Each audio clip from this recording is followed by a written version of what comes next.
Halo kelas, selamat datang ke kelas kita pada hari ini. Pada hari ini kita akan mempersediakan diri kita dari ujian peperiksaan kita, dan itu pun kita akan menyediakan bagi peperiksaan um, cabaran midterm kita dalam kelas ini.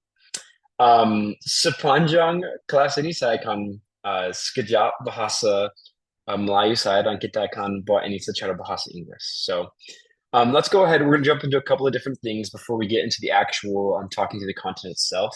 We'll start by going through first going through feedback that you have all provided on the extra credit. Following that, we're going to go through just the grades, like the grading scale, really quickly, and then we'll jump into the challenge exam. So you'll notice that there's no before class assignment. I've moved it to an after class where I want you to post one of your responses to this challenge exam practice. Following that, um, you'll get some feedback from me and Ethan. Those responses won't be graded based on what we think about them. You'll get credit just for submitting it. However, we will give you feedback, and we want you to do it in a public way so that your classmates can also learn from different things. So hopefully, you all pick different questions to the best of your ability. So let's go ahead and get started. I'm going to talk first about. Wait a second.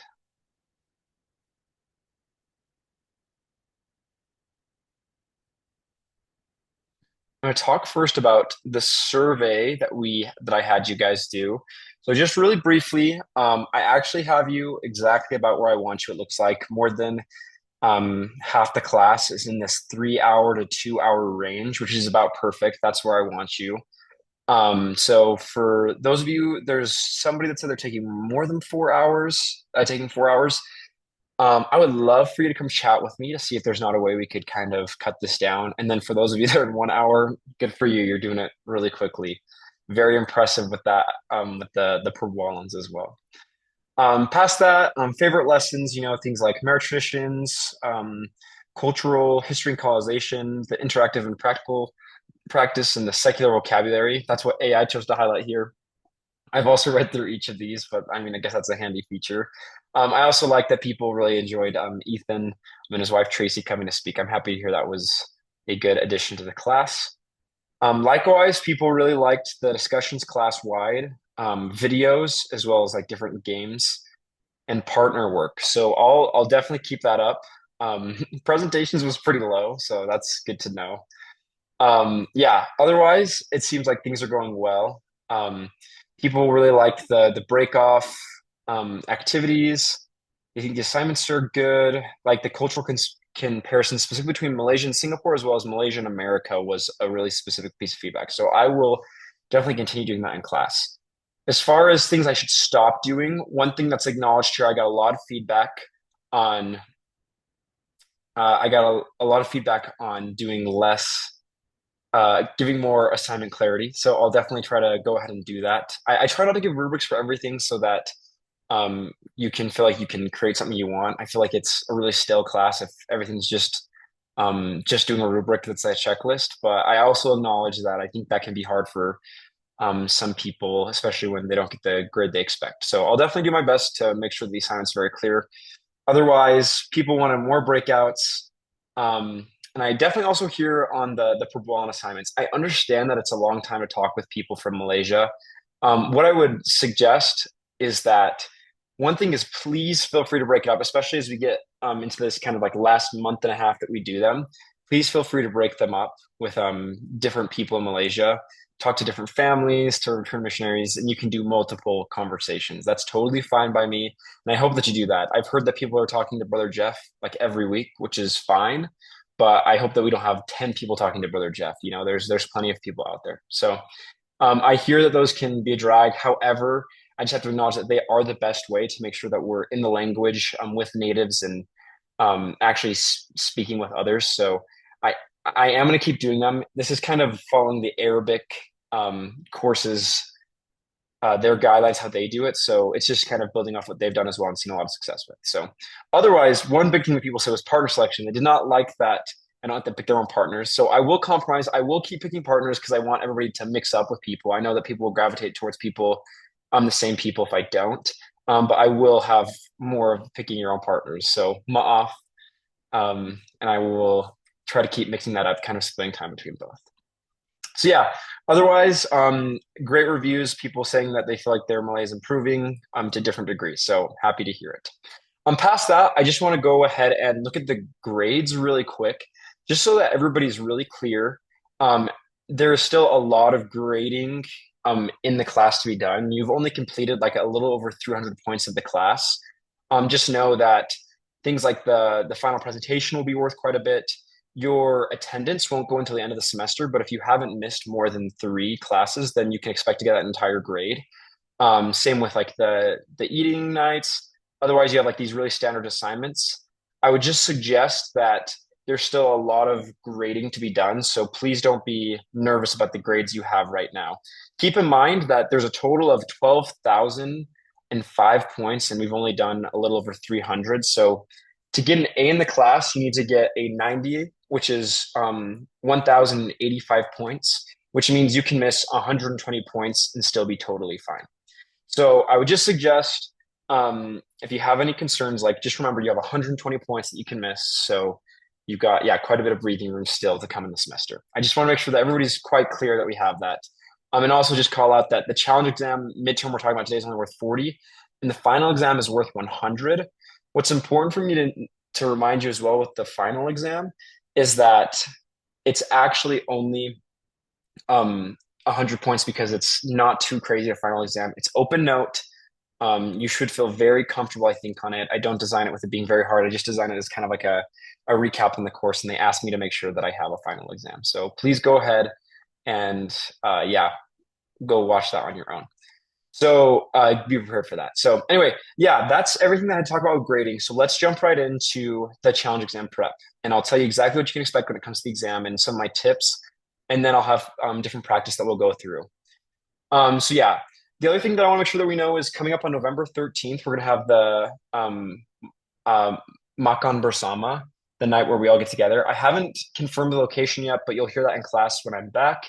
But it will be on Thursday, November 13th. So for my Monday, Wednesday class, please let me know if that's not going to work for you. And we'll see if we can arrange something different. But this is a required event. It's been on the syllabus for a while. I just want to make sure that everybody's prepared for this. So we'll come together, make food, and it will be a part of your grade. Past that, we do have the challenge exam, which is coming up. It's on Learning Suite again, but November 17th through 22nd. Everybody should have signed up now. And what this will look like in the future is you're going to get another email to sign up for a time specifically. So whether that time is like a Monday, Tuesday, Wednesday, you do put what time you're going to go take it. It's not in the testing center, it's in the JFSB testing center. So you'll go, it's on the basement floor of the JFSB on the northern side.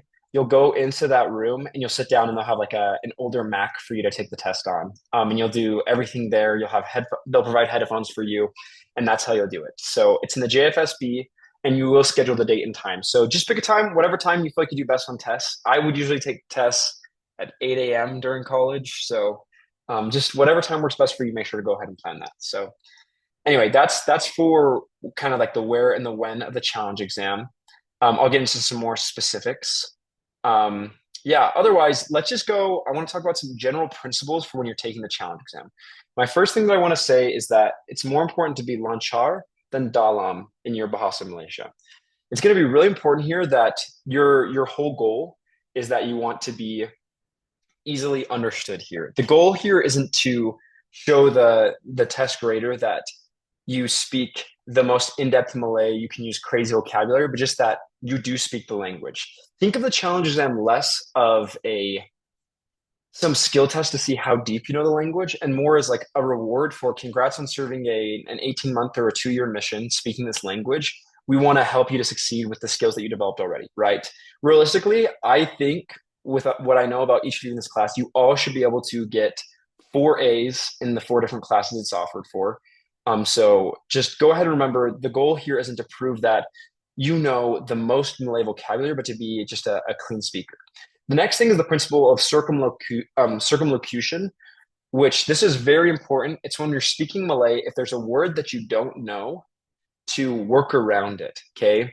Just because you don't know that word doesn't mean that you can't work around it. So remember, if you don't know the word for airplane, you can try to say the thing that flies, Or if you're talking about a dolphin, maybe you don't know how to say a dolphin, you might say it's a thing in the water, it's blue, and it's a lot bigger than a fish. They're known to be very smart creatures, you know?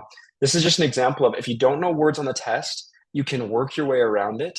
Again, it's not about, you're not going to get an A and a B. The difference isn't knowing the word dolphin, but what's important is being able to work your way around things that you don't know and being able to take and learn context and use it. All you're doing is proving that you already have the skills that you do have. So remember, lanchar over dalam, okay? My next really big piece of advice is jangan berbahasa Inggris semasa pemeriksaan cabaran. A big issue is like, if you need to say like, get in the habit of saying macam instead, okay? Don't say like on the test. That's an easy way to get marked down. Don't say what or other really basic words. Saya ada satu cerita dari masa saya, semasa saya pelajar bahasa itu Malay 330. Saya ada seorang kawan yang semasa ujian dia ada gambar yang datang dan gambarnya ada seorang yang beli barang dan barang itu ada roti. Dan dia harus menjelaskan cerita itu secara bahasa Malaysia, tapi dia lupa nama bagi roti, ta- tapi dia sebut yang ada dalam bahasa Spanyol. Jadi dia cakap, ya dia ada pan. Jadi terus dengan guna kata dalam bahasa benar, oke? Okay? Bahasa Malaysia yang sesuai. Jangan menggunakan bahasa Inggris, ya. Itulah sesuatu yang besar dalam ujian ini. Other than that, the big thing to know is what the goal is with our Bahasa. So this test is really testing to see if you're an intermediate high speaker. So an intermediate high can get you 4 A's. That's my big thing to tell you here. So that if you look down here on this yellow line, that means you can create with language, you participate in simple conversations, ask and answer questions, and engage in simple transitions. Okay. For accuracy, it means you're understood by people accustomed to speaking to non-native speakers. That oftentimes be members. Content, you can talk about yourself and your daily life. And the text type is that you can talk about sentences and strings of sentences. Okay. Now, what I want you to do and what we do in class is to be the advanced. Now, if you do the advanced, you can get over 100%, which would guarantee that you get all A's on the exam. Okay. So these are the things that we're striving for. First is the functions. You want to be able to narrate and describe in all time frames. Okay. So past, present, future, and linguistically negotiate situations with complications. So that's the difference between being able to talk about, like I said, like talking about the government in Malaysia, about politics, and being able to actually share an opinion, talk about what's happened in the past, what's happened in the future. Remember your kata peralihan, the direction words, things like although, so, therefore, those are going to be huge on the challenge exam, and you want to make sure that you put those in. Okay. That's one of the easy ways to guarantee that you sound like an advanced speaker.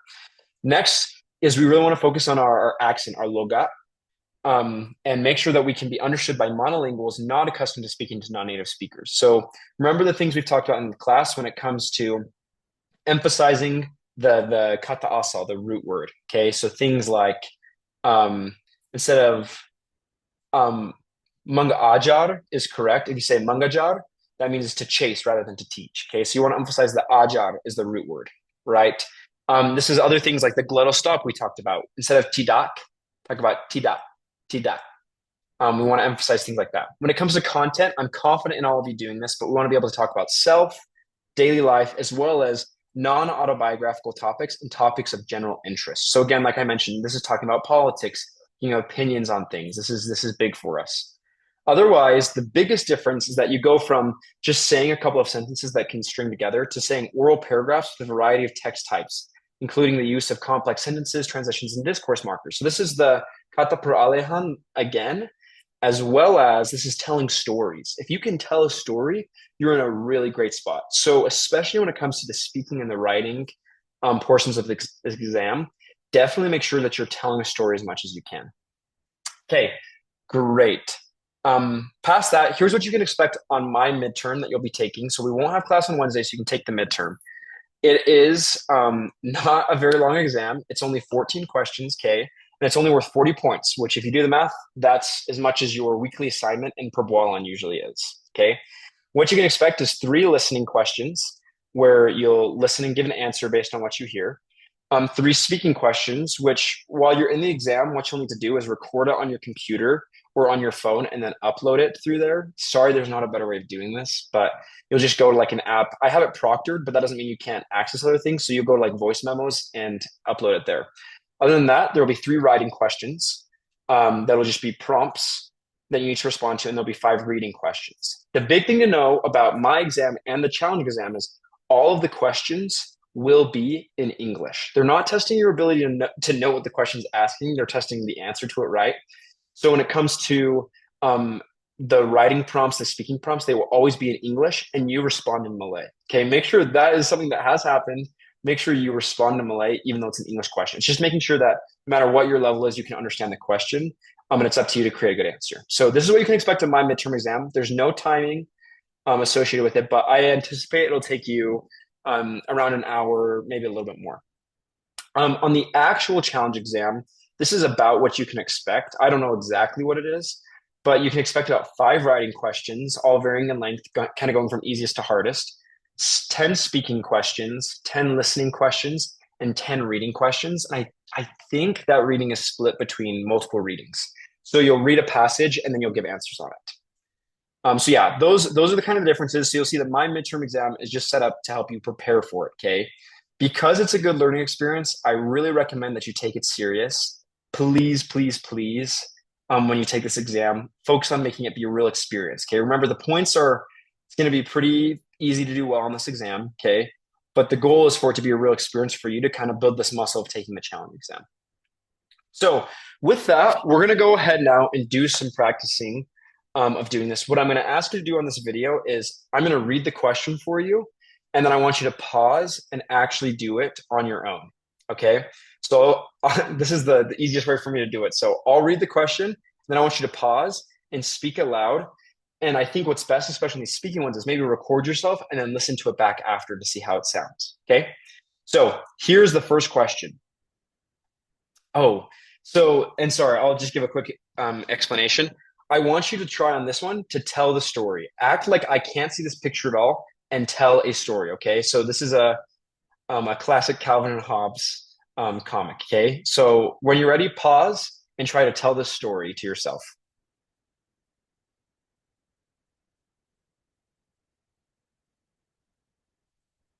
Okay, awesome. I hope that was a good one. And I hope that snowman, I know, is probably specifically a word that how do you go about creating this in Malay? And I hope that you had a good example of using circumlocution to be able to get around it, okay? What do you say to get around when you don't know a word like snowman, even though it's so important in this story, okay? That's great. Here's the next one. Go ahead and tell me this story now as if I couldn't see the picture.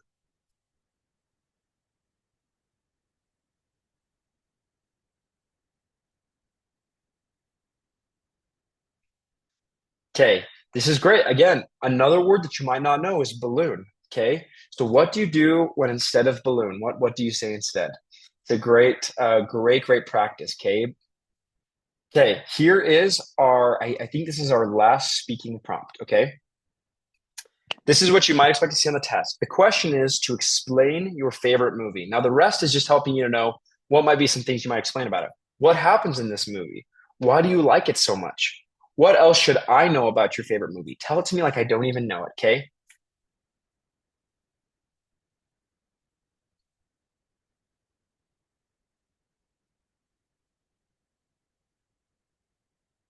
Okay, I hope that was a good one. Okay, again, I can see a lot of issues here.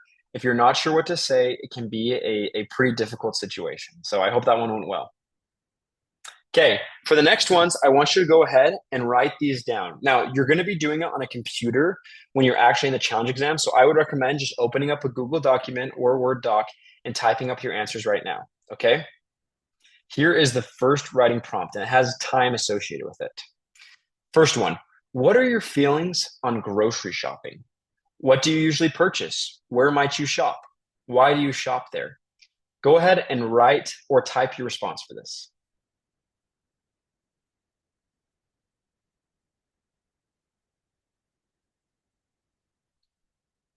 Okay, here's the next one. Great job on that one. Here's what you can expect for another. You are the boss at your local restaurant. Previously, a man named John had a poor experience at your restaurant. He writes about an unkind waitress, very slow service, and finding a hair in his laksa. He is offended. Write a letter apologizing for this experience. Now, before you start, remember it's really important to actually format this like a letter. Okay, how would you format this? Go ahead and start now.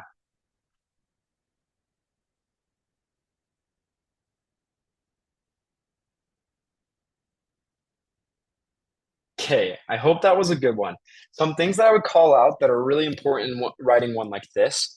When you talk about an unkind waitress, I think that pronouns will be hard because in Malay we only have dia. So make sure that you find a good way to let them know that you'll figure it out with this employee. But great job. Okay, here is the last writing prompt. Pretend you are the principal of a high school in Malaysia.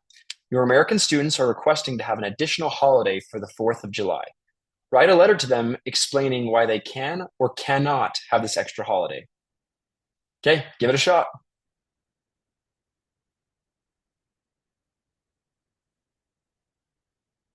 Okay, I hope that went well. This is just so funny. I'm just pausing here. Anyway, okay, we're gonna move on now. Here is our last one. Okay, I I might just include this in the description in case the sound doesn't work, but this would be a good example of a listening one. Okay, although the listening ones will likely be smaller, this is a good example of needing to listen to the full thing. So let's see. I'm gonna stop sharing and see if I can get my volume here.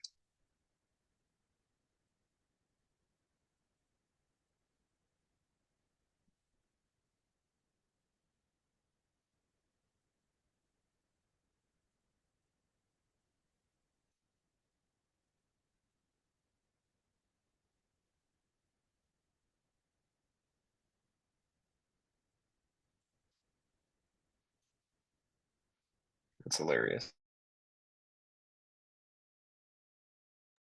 Let's see if this works. If not, it will be included in the description. Kisah rusa yang sombong.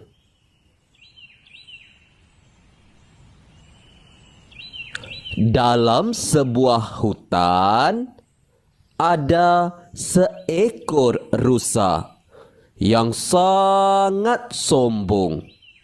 Rusa suka pergi ke tepi kolam untuk melihat bayangnya.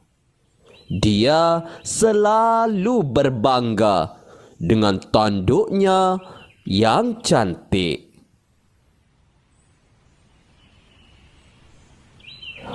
Oh, cantiknya tandukku.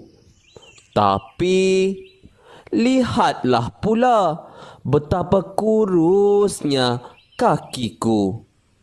Aku mahu kakiku juga cantik. Aku mahu dilihat cantik dari kepala hingga hujung kaki, rungutnya. Rusa tidak suka pada kakinya yang kurus. Ketika sedang asyik melihat-lihat bayangnya di tepi kolam, rusa terdengar seekor anjing menyalak. Rusa sedar yang anjing pemburu sedang menuju ke tempat itu. Rusa berasa takut, lalu berlari sekuat hati.